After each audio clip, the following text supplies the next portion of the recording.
360 पे बहुत बहुत स्वागत करती हूँ और साथ ही यह आशा भी करती हूँ कि आप सब लोग बहुत अच्छे होंगे। ठीक है जी। तो बच्चों, हम लोगों ने क्या स्टार्ट करा हुआ है? वोकैबुलरी इंग्लिश का मोस्ट इम्पॉर्टेंट एक पार्ट है। ठीक है, जो कि हमें किसी भी एग्जाम में एक ऐसा सिचुएशन दे सकता है जिस सिचुएशन में हम क्या है एग्जाम को क्रैक कर सकते हैं। ठीक है जी। बाकी सब कुछ आता हो ना हो, बाकी सब कुछ तो बाकी लोग भी कर लेते हैं, लेकिन ये जो है वोकैबुलरी है वो हमें दूसरों से क्या है थोड़ा सा आगे लेके जाती है। ठीक है जी। तो हमारी क्या है सिलेक्शन इस पे भी डिपेंड करती है। ठीक है जी। तो हम लोगों ने इसका पार्ट 1 कर लिया। ठीक है, जिसमें हमने लगभग 9 या 10 क्या है वर्ड्स सीखे थे। कहने को वो 9 या 10 थे वर्ड्स, लेकिन उसके साथ मैंने 4 8 भी कई वर्ड्स बताए थे। उसके सिनोनिम्स बताए थे मैंने, एंटोनिम्स बताए थे। ठीक है जी। तो आपके लिए बहुत ज्यादा इंफॉर्मेशन से भरा हुआ वो सेशन था। ठीक है, तो मैं तो आपको यही सजेस्ट करूंगी कि आप ये वोकैबुलरी की जो भी जितनी भी क्लासेस आएंगी वो आप सभी अटेंड करें, और जो आएंगी ऐसे ही कोई भी वर्ड नहीं आपके लिए उठा लिया गया। ठीक है जी। PYQs हैं, इसमें प्रीवियस ईयर क्वेश्चंस हैं, बहुत सारे इंपॉर्टेंट हैं, ये मोस्ट इंपॉर्टेंट आपने थंबनेल में भी देखा होगा। ठीक है, मोस्ट इंपॉर्टेंट वर्ड्स हम कर रहे हैं, हर एक वर्ड हम नहीं कर रहे। ठीक है जी। तो बच्चे, मैंने आपको बोला था कि आप फर्स्ट सेशन देखोगे, नोट्स बनाओगे। पहली बात तो है ना, नोट्स बना भी बहुत सारे बच्चे बना भी रहे हैं।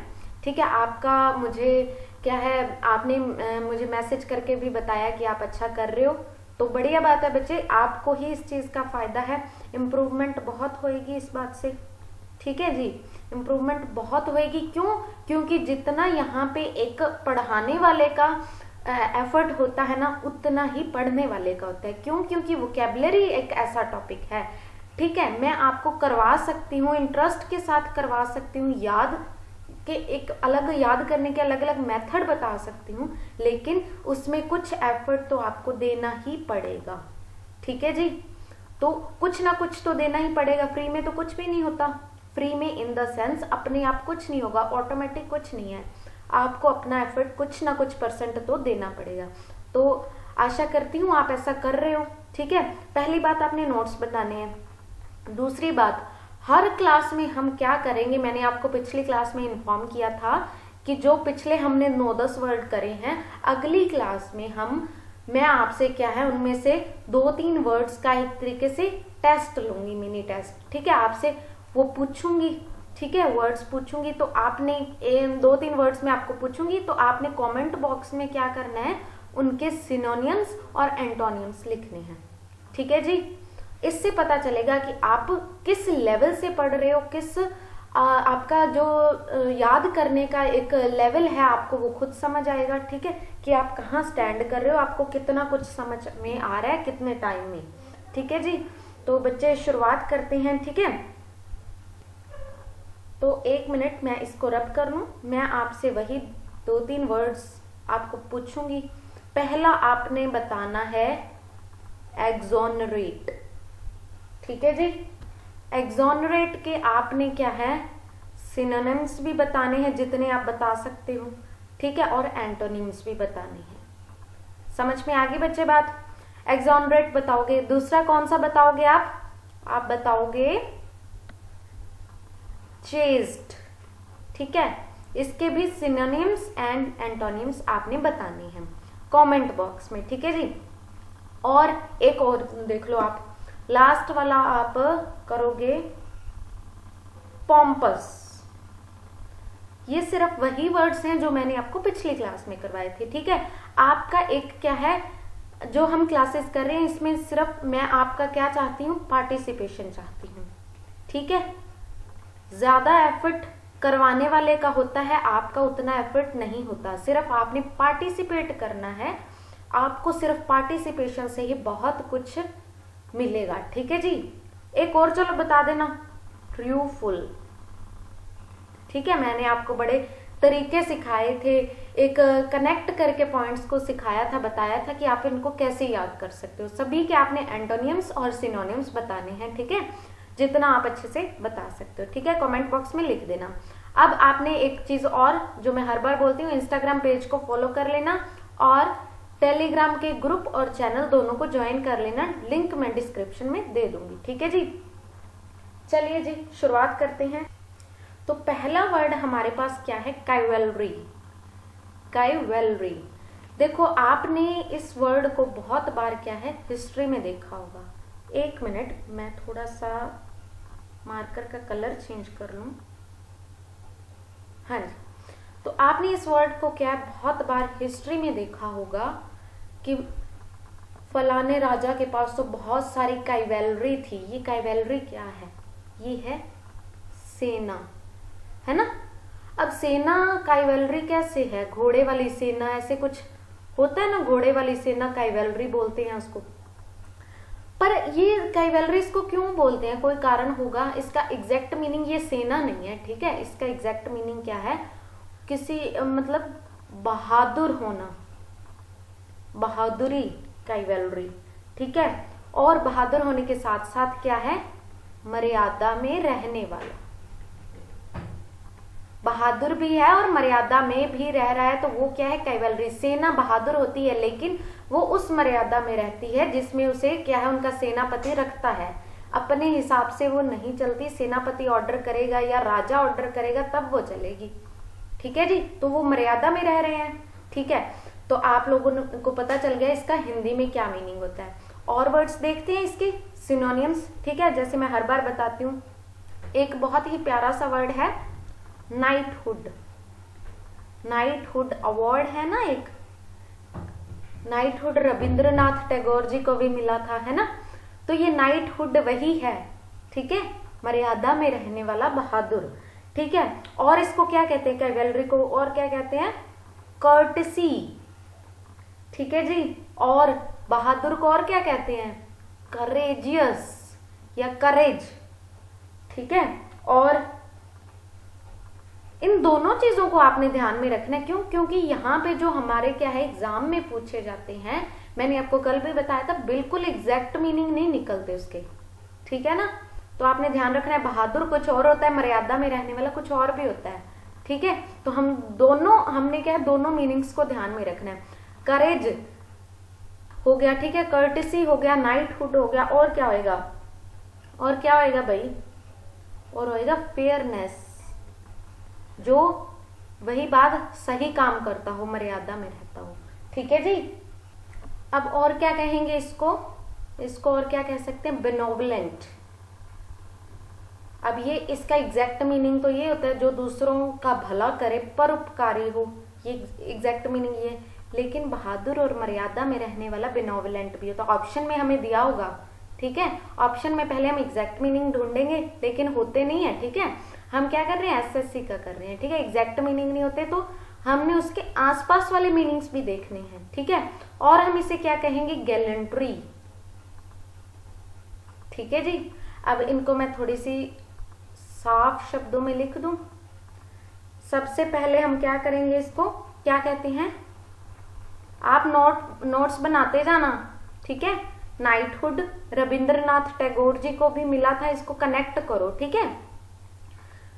नाइटहुड कहते हैं, और कर्टसी हिम्मत, बहादुरी, ठीक है। और मर्यादा भी है तो फेयरनेस भी होगी, ठीक है।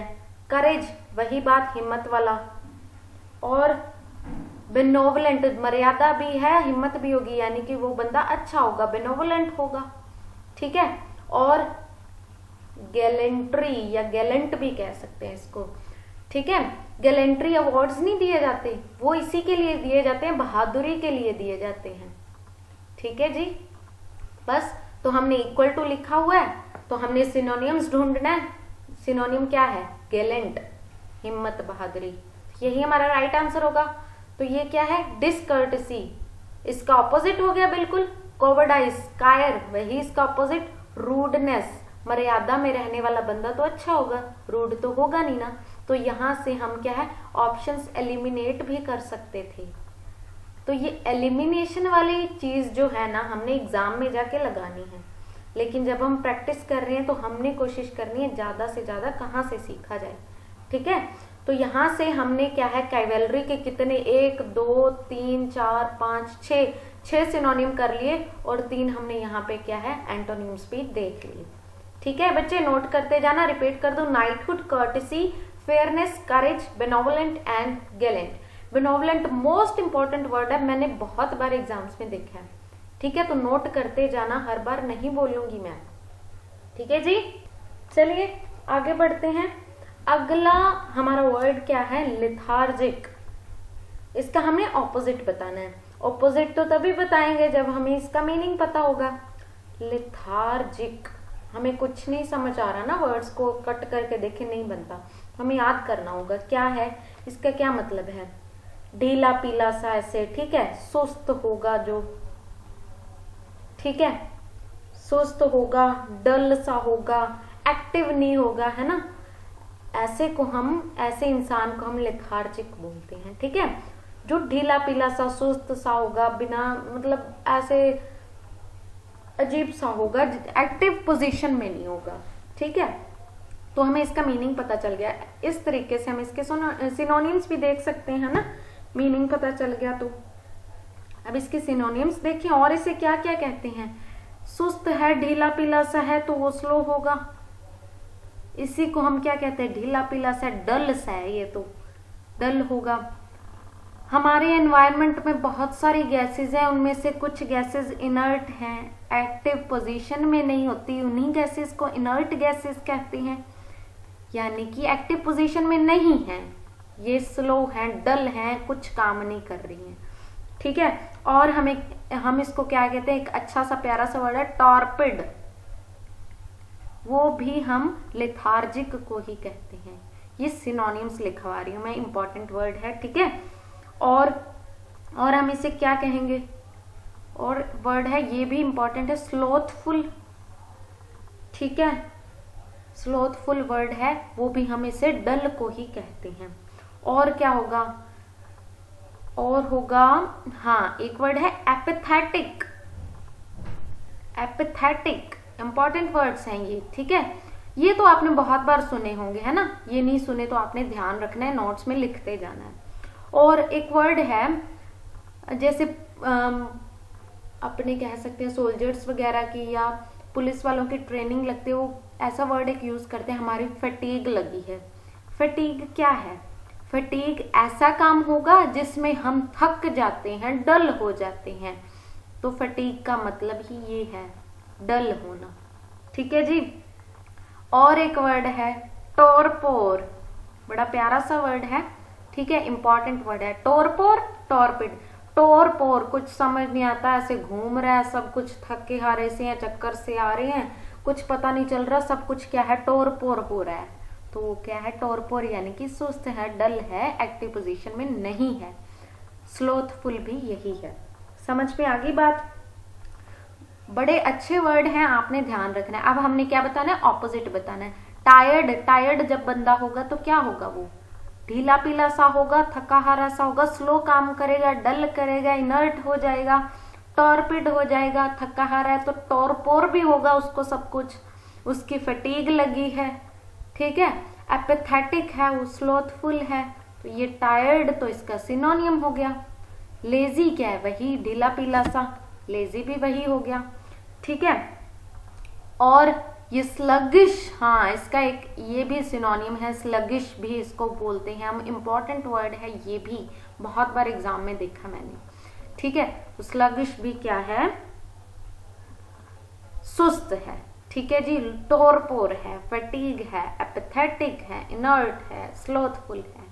ठीक है जी, अब विग्रस क्या होता है, ये तो सारे क्या आपस में क्या हो गए, सिनोनिम्स हो गए, सिनोनिम्स हो गए। तो हाँ, अगर हम वही एलिमिनेशन की बात करें तो विग्रस हमारा इसका क्या है, ऑपोजिट होगा। लेकिन इसका क्या मतलब होता है, विग्रस का मतलब होता है धमाकेदार, जोरदार, जोरदार एंट्री। ठीक है, विग्रस क्या होता है, इसका ऑपोजिट होता है एक्टिव होगा। इन सब का ऑपोजिट हम लिख सकते हैं ना, एक्टिव होगा, डल ना होगा, इनर्ट ना होगा, है ना, तो ये क्या है, विग्रस है।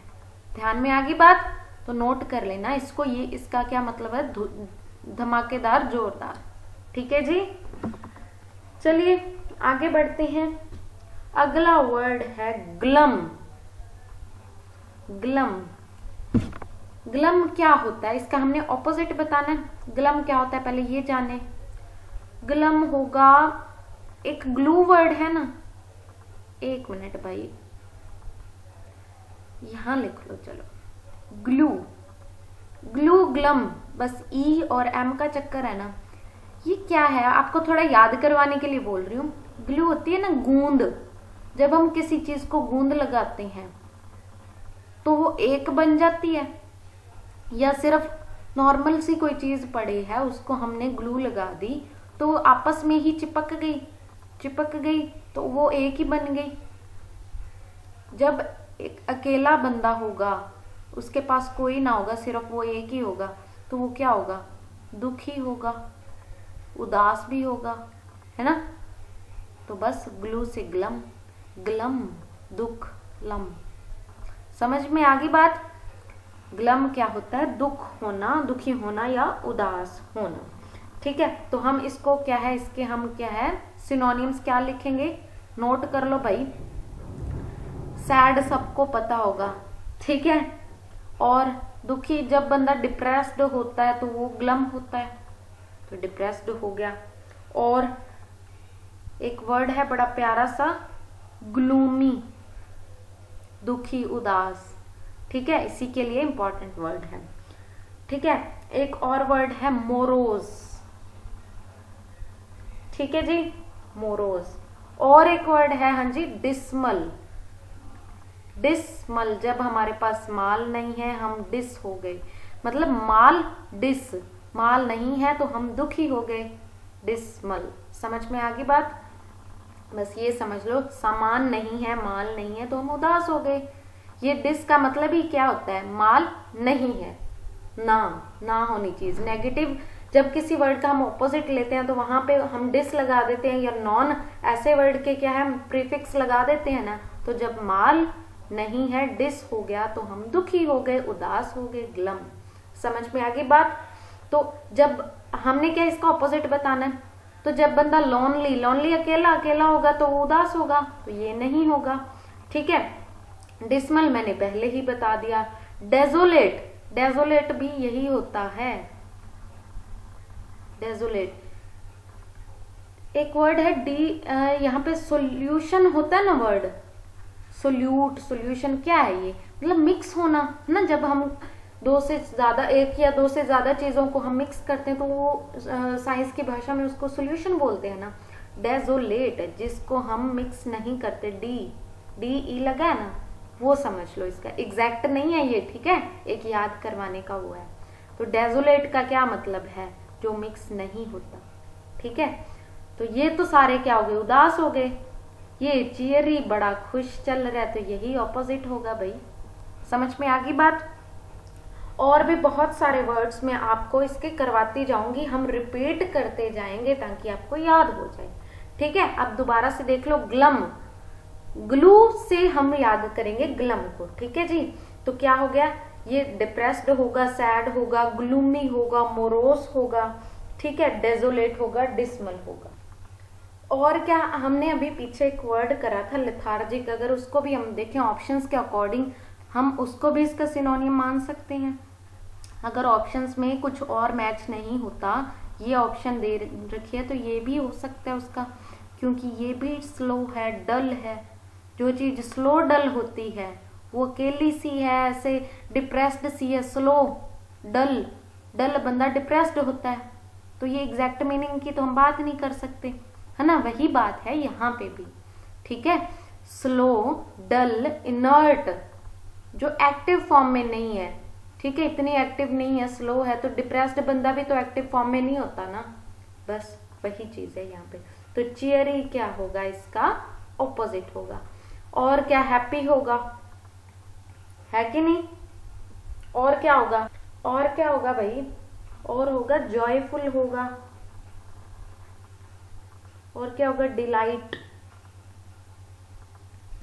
समझ गए, तो ये आपने याद करनी है। ठीक है, साथ साथ ध्यान देते जाओ, सब कुछ होता जाएगा। रिपीट कर दूं, ग्लम का क्या है मीनिंग? सैड होना, उदास होना। सैड होते हैं तो डिप्रेस्ड भी हो जाते हैं।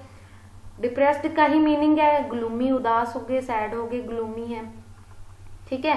मोरोज, मोरोज, मुझे रोज दे दो। मोरोज, ये रोज मेरा है, मुझे दे दो। वो छीन के ले गया, मोरोज, तो मैं दुखी हो गया। वो छीन के ले गया, मेरा रोज ले गया, वो मैं दुखी हो गया। आजकल ये चीज क्या है, थोड़ी सी वायरल चल रही है कि हम इन ट्रिक्स से याद कर लें, तो थोड़ी सी मैं कोशिश कर रही हूँ। अगर वो चीज आपको नहीं सही बैठ रही है तो प्लीज आप वो ना करें, ठीक है। सिर्फ एक दिमाग में बिठाने के लिए ये चीज मैं कोशिश कर रही हूँ कि आपको हो, लेकिन ये नहीं है कि इस चीज को याद करते आप 10 वर्ड और भूले जा रहे हो, ऐसा नहीं करना, ठीक है ना। हमने याद करना है जहां से हम पॉजिटिव अपनी नॉलेज में पॉजिटिव कर सकते हैं ना कुछ, वो करना है। ये नहीं कि एक पॉजिटिव करते 4 नेगेटिव कर दो, वो नहीं करना, ठीक है ना। चलो, बाकी आप खुद समझदार हो। चलिए, अगला वर्ड है कोर्स। एक ये वर्ड भी होता है कोर्स। आप कौन सा कोर्स कर रहे हो? ये वो वाला कोर्स है, COU वाला। आप कौन सा कोर्स कर रहे हो? स्टडी में क्या कर रहे हो? किस चीज के लिए आप क्या है मास्टरी कर रहे हो, है ना, कुछ सीख रहे हो, वो होता है।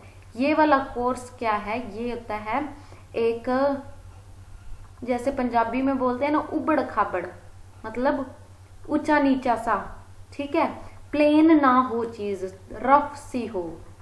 रफ कॉपी लेते हैं, यानी कि गंदा मंदा काम करने के लिए लेते हैं ना। कोई चीज रफ सी होनी या प्लेन ना हो। अगर पर्सन पे लेके जाए, पर्सन रफ सा है तो वो रूड बोलेगा, वो रूड पर्सन है, तो कोर्स को हम रूड भी कह सकते हैं, इसका सिनोनियम है, ठीक है। और क्या कह सकते हैं हम इसे?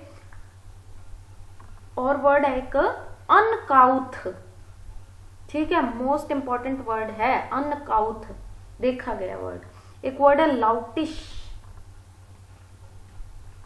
ठीक है। और चलो ये आप ऐसे याद कर लो। और क्या इसको कह सकते हैं? जो उबड़ खाबड़ सा हो, रफ सा हो, तो उसे हम रोकी कह सकते हैं। रोकी यानी कि पथरीला, वहां पे प्लेन नहीं होगा, कभी ऊंचा कभी नीचा, तो वो रोकी है, ठीक है। रोकी या सैंडी भी कह सकते हो आप इसे।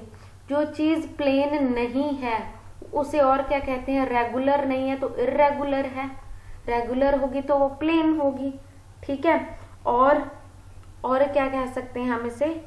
वल्गर, गंदी सी होगी। प्लेन नहीं है, गंदी सी है, रफ सी है, रूड सी है, तो वो गंदी है, तो ये कोर्स हो गया। तो हमेशा से याद कर लो, ये मैंने आपको शॉर्ट्स में भी दे रखे हैं इनका डिफरेंस, ठीक है। तो आप वहां पे क्या है, शॉर्ट्स से अगर कुछ एक एक वर्ड करके आप पढ़ना चाहते हो तो वहां पे भी आप वीडियोस को देख सकते हो, 1-1 मिनट की वीडियो है वो, ठीक है जी। तो कोर्स क्या है? जो चीज प्लेन नहीं है, रफ है, रूड है। पर्सन को लेंगे तो वो पर्सन भी प्लेन नहीं है, वो रूड सा है, तो उसे ही अनकाउथ कहते हैं, लाउटिश कहते हैं। लाउड सा हो जाता है, गंदा सा बंदा, ठीक है, तो वो क्या? लाउटिश। रॉकी, बंदे का नाम नहीं है रॉकी, यहाँ पे रॉकी मतलब पथरीला। इर्रेगुलर, जो चीज रेगुलर नहीं है, प्लेन नहीं है, रफ सी है, वो इर्रेगुलर या वल्गर, गंदी सी है, ठीक है जी। अब रिफाइंड लें। रिफाइंड यानी कि वो तो प्योर है, उसमें से इम्प्योरिटीज निकाली गई हैं, तो इम्प्योर का इधर तो आसपास भी कुछ नहीं है, तो ये तो नहीं हो सकता। सिनोनियम पूछा है। क्लियर, क्लियर तो ये क्या है? ऑलरेडी रफ है, इर्रेगुलर है, तो क्लियर भी नहीं हो सकता, ठीक है। प्लेन, हम तो ऑलरेडी कह रहे हैं कि प्लेन नहीं है, ये इर्रेगुलर है, तो प्लेन तो इसका एंटोनियम हो गया, तो ये चीज क्या है? रफ है, तो कोर्स हो गया इसका क्या है? सिनोनियम, जो मैंने आपको पहली बार में ही बता दिया। समझ गए बच्चे आप?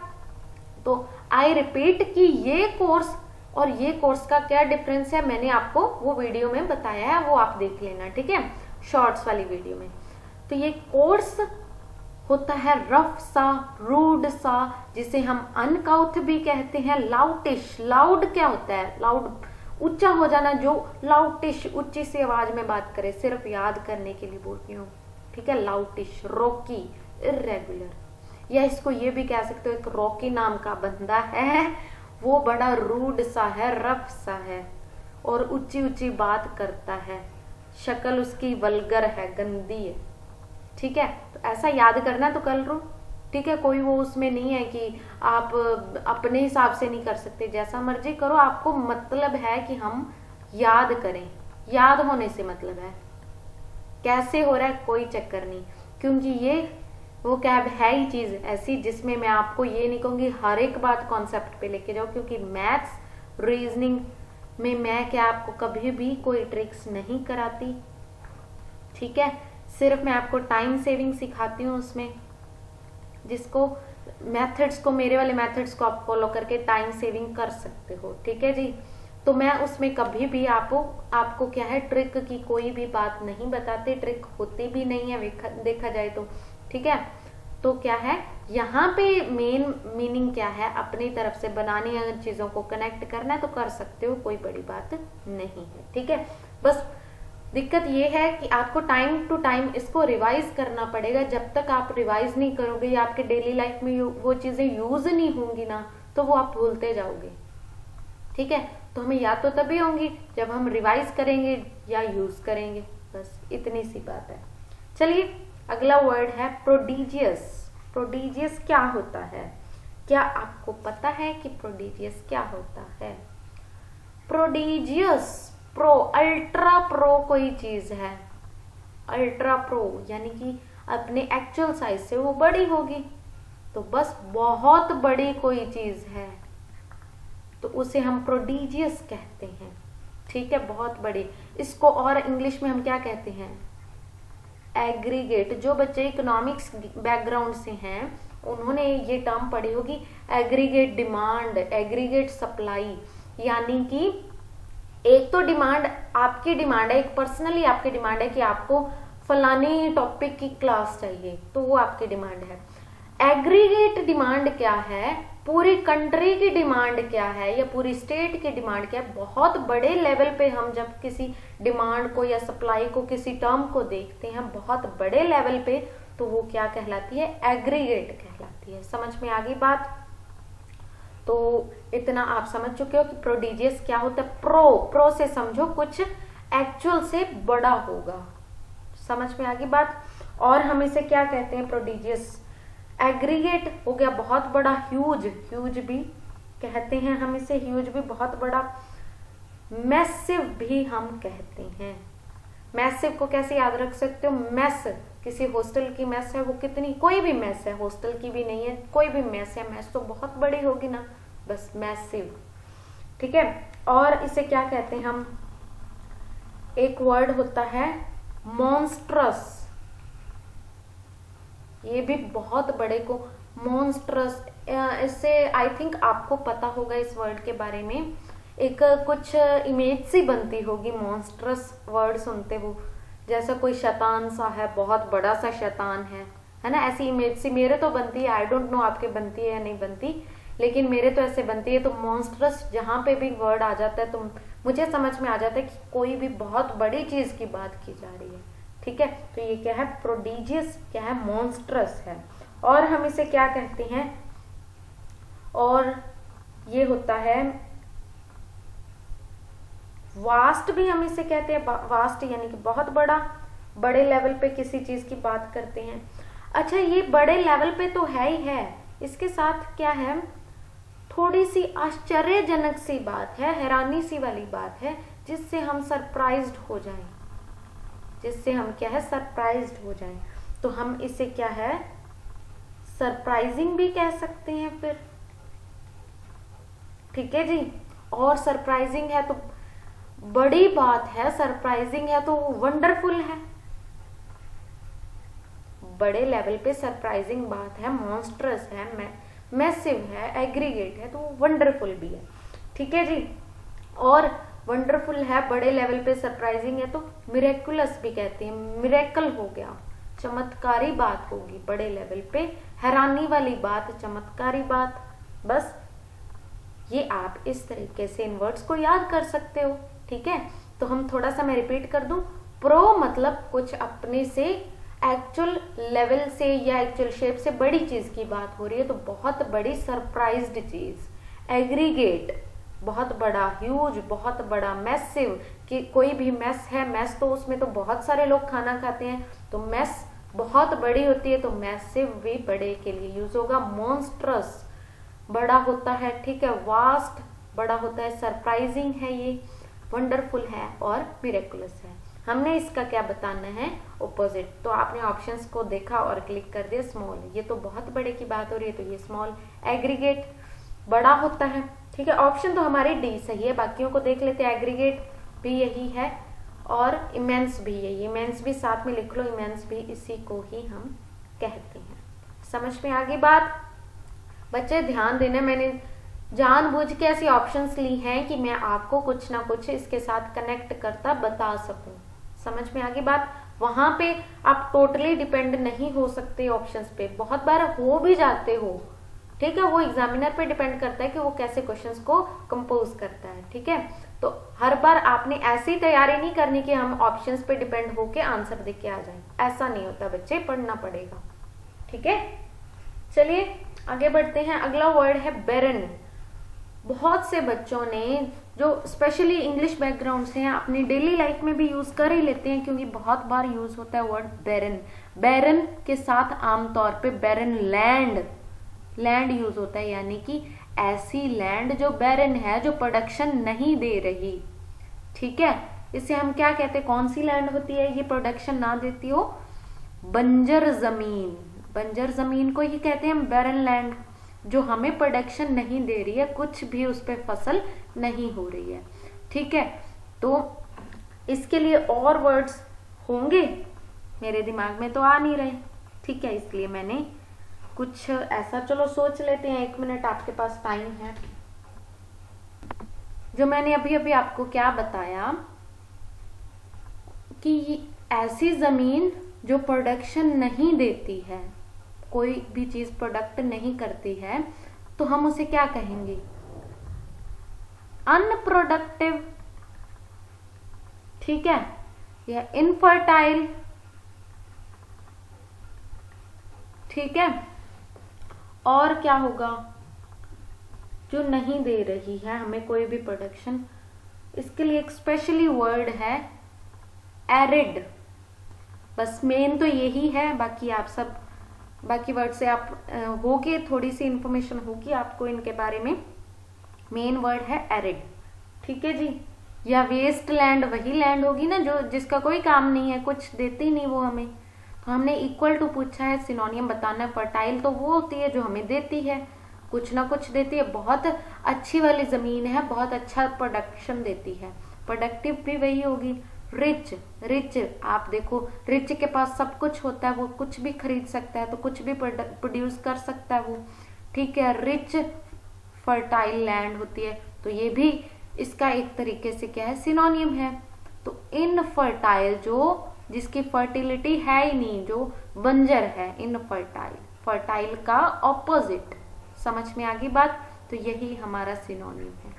समझ में आ गई बात? ये तो बिल्कुल इजी वर्ड था, कुछ इसमें नहीं था, आप सबको पता ही होगा इसके बारे में, लेकिन इजी के साथ साथ ये इंपॉर्टेंट है, देखा गया है एग्जाम्स में, ठीक है। तो आपको पहले ही मैंने बता दिया कि मैंने इंपॉर्टेंट वाले वर्ड्स ही लिए हैं, ठीक है जी। चलो जी आगे आ जाते हैं। अगला वर्ड है राउडी। राउडी करके एक मूवी है बच्चे, आई डोंट नो आप लोगों को पता है या नहीं पता, लेकिन मैंने ये मूवी देखी तो नहीं है, लेकिन मैंने सुना इसका नाम राउडी, आगे करके कुछ नाम सा है, वो मुझे इस वक्त याद नहीं आ रहा, लेकिन इसका मैं मीनिंग आपको बता दूं। मूवी इसलिए मैंने बताया कि अगर आप देखोगे तो वो थोड़ी सी एक्शन मूवी है, आई थिंक साउथ की मूवी है वो, ठीक है। राउडी का क्या मतलब है?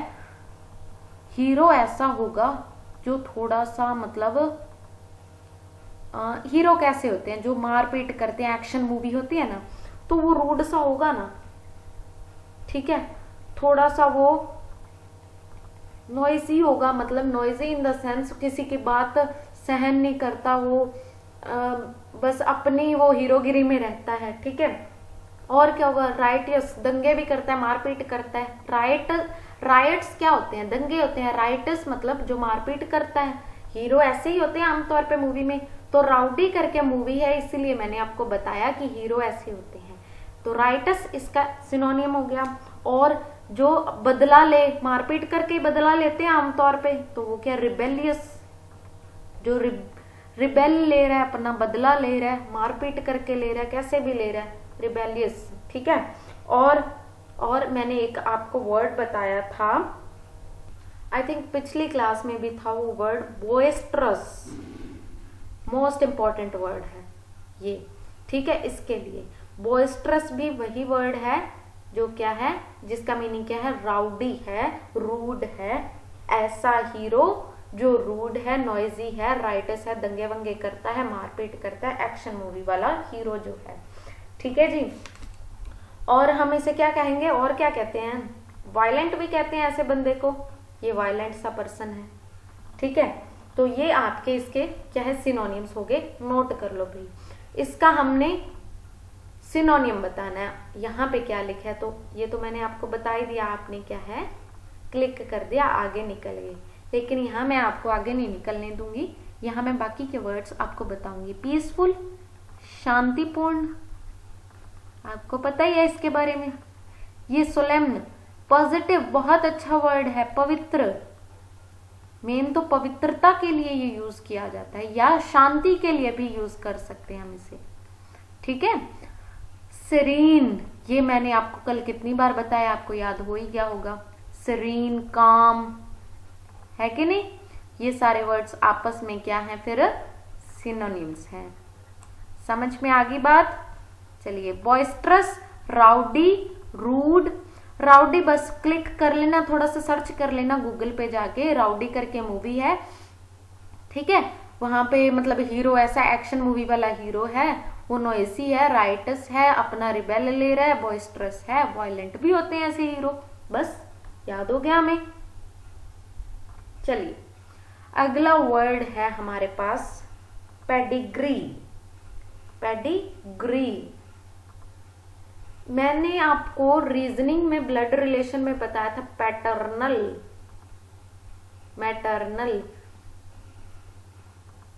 पी से स्टार्ट होने वाले पापा की तरफ से, एम से स्टार्ट होने वाले मम्मी की तरफ से जो हमारे रिश्ते हैं, उनके आगे हम लगाते हैं पैटर्नल, मैटरनल। तो वही से आप इस पी को उठा लो, पेडिग्री।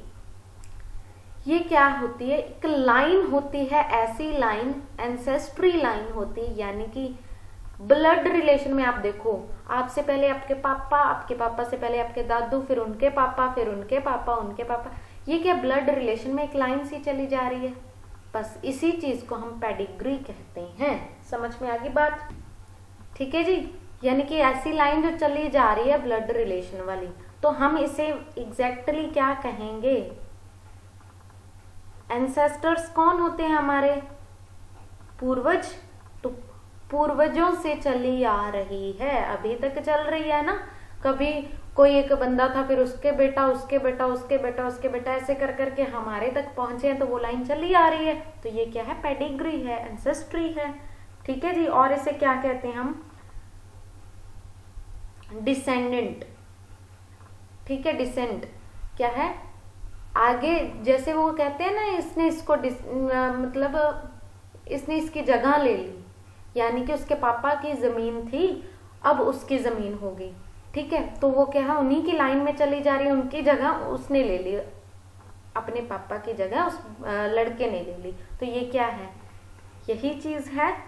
और इसको एक वर्ड है, क्या कहते हैं, जी से है, वो वर्ड है जी, जीनोलॉजी। समझ में आ गई बात।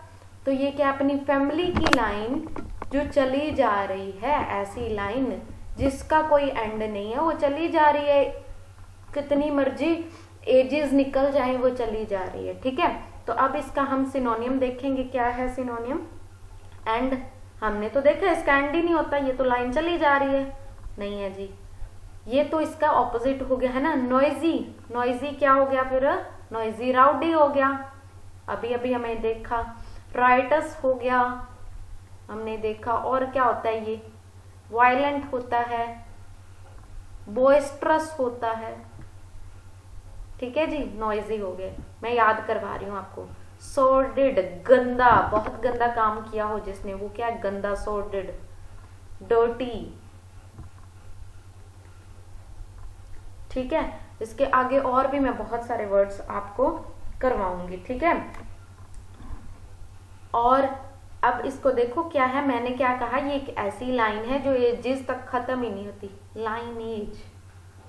लाइन एज, अब की एज तक भी ये लाइन चली आ रही है, इस एज तक भी, इस एज तक मतलब इस समय तक, उम्र नहीं समय तक, इस समय तक ये लाइन चली आ रही है। ये क्या है, पेडिग्री है। समझ में आ गई बात। लाइन तो वही होगी ना अपने पेरेंट्स की, अभी तक चली आ रही है, कुछ ना कुछ तो इसका स्टार्ट होगा। समझ गए आप बच्चे, सारा यहाँ तक मैं रिपीट कर देती हूँ, ऐसी लाइन जो अभी तक चली आ रही है एजेस तक, जिसका कोई एंड नहीं है। समझ गए। अगर हमारे दादू ना होते तो पापा ना होते, पापा ना होते तो हम ना आते, तो लाइन टूट गई, ठीक है। लेकिन ये लाइन तो अभी भी चली